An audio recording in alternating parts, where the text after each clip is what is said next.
भारत की राजनीति में अब एक और नया खेल खेलने को देखने को मिल चुका है और ये खेल है जम्मू और कश्मीर की सरजमी पर। जी हाँ दोस्तों, क्योंकि बहुत जल्द सितंबर और अक्टूबर के महीने के अंदर वहाँ पर चुनावी जंग शुरू होने वाला है।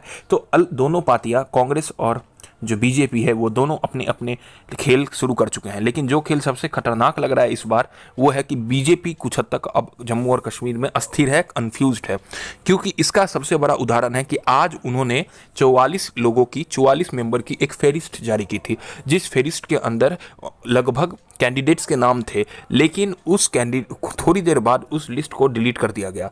तो इससे पता चलता है कि कुछ ना कुछ तो बीजेपी के जो इनर बॉडी है, जो पूरे संगठन को संभालती है वहाँ पर जम्मू और कश्मीर में, उसमें कुछ हद तक खलबली मची हुई है। और ये होना तय था, क्योंकि जम्मू में हालांकि बीजेपी की परिस्थिति, मैं बार बार बोल के आ रहा हूँ कि परिस्थिति सही है, लेकिन घाटी में बीजेपी की परिस्थिति इतनी खराब है कि वो कैंडिडेट देने के लायक भी नहीं है। राम माधव और जी किशन रेड्डी के नेतृत्व में बीजेपी ने तो अपना जो कैंडिडेट है, जो अपना जो पूरा उनका जो टीम है, उसे तो जम्मू और कश्मीर में उतार दिया है। लेकिन अगर मेरे सूत्रों के माने तो इस बार बीजेपी का परिस्थिति बहुत खराब है कश्मीर के सरजमी पर, जम्मू और कश्मीर के सरजमी पर, क्योंकि लोगों ने 370 को ठीक से लिया नहीं है। कुछ लोग तो अभी भी उसको अपोज कर रहे हैं।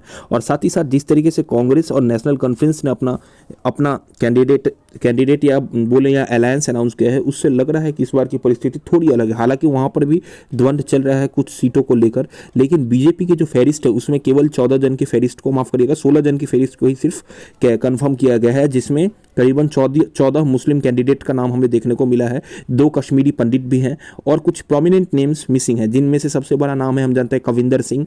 उसके अलावा है जिसमें जैसे है आपका रविंदर रैना, और साथ साथ जो सबसे बड़े नाम है बीजेपी के, फॉर्मर डिप्टी चीफ मिनिस्टर भी है जम्मू और कश्मीर के, वो है निर्मल सिंह। तो इस तरीके से कि बीजेपी की जो परिस्थिति है अभी जम्मू और कश्मीर की मिट्टी पर कुछ हद तक नरम दिखती आ रही है।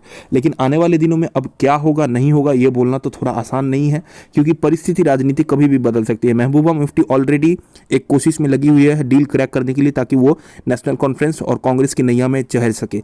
लेकिन कहना बहुत मुश्किल है, क्योंकि 2014 के इलेक्शन में भी हमने देखा था कि किस तरीके से शॉकिंग तरीके से एक जो कभी माना ना जा सके उस तरीके से महबूबा मुफ्ती ने बीजेपी के साथ एक पोस्ट पोल अलायंस किया था और सरकार 3 साल तक चली थी, जो अपने आप में एक बहुत बड़ी, एक शॉकिंग, एक अनप्रेसिडेंटेड, एक अप्रत्याशित चीज़ थी भारतीय राजनीति के नज़रिए से अगर देखा जाए तो।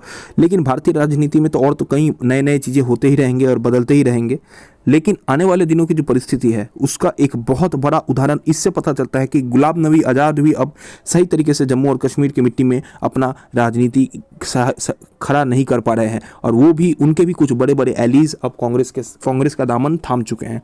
तो क्या भारतीय राजनीति और जम्मू कश्मीर की राजनीति में हमें ये देखने को मिलेगा कि एक बार फिर नेशनल कॉन्फ्रेंस और कांग्रेस की जो जोड़ी है वो सामने उभर कर आएगी, सबसे बड़ी पार्टी बनकर ये असेंबली इलेक्शन जीतेगी, या बीजेपी फिर एक बार फिर कुछ खेला करके अपने आप को दिखाएगी कि 370 का जो उनका जो डिसीजन था, 35A का जो उनका आर्टिकल का जो डिसीजन था वो एकदम सही था। इसके लिए तो हमें आने वाले 1 अक्टूबर का इंतजार करना पड़ेगा, क्योंकि 1 अक्टूबर तक तो पूरा इलेक्शन का प्रतिक्रिया चलने वाला है। माफ़ करिएगा, 4 अक्टूबर को चुनाव का रिजल्ट आने वाला है, जिससे हमें पता चल जाएगा कि आने वाले दिनों में इसका अब पता ये चल जाएगा कि इलेक्शन का जो फेवर है किस तरफ है। और ये नहीं भूलना चाहिए कि इन्हीं इलेक्शन के ऊपर नरेंद्र मोदी गवर्नमेंट का जो अलायंस गवर्नमेंट है उसका भविष्य भी टिका हुआ है। आशा करता हूँ मेरा ये पॉलिटिकल रिपोर्ट आपको अच्छा लगा। ऐसे ही नए पॉलिटिकल रिपोर्ट्स के लिए कृपया आप मेरे चैनल्स के साथ जुड़े रहें।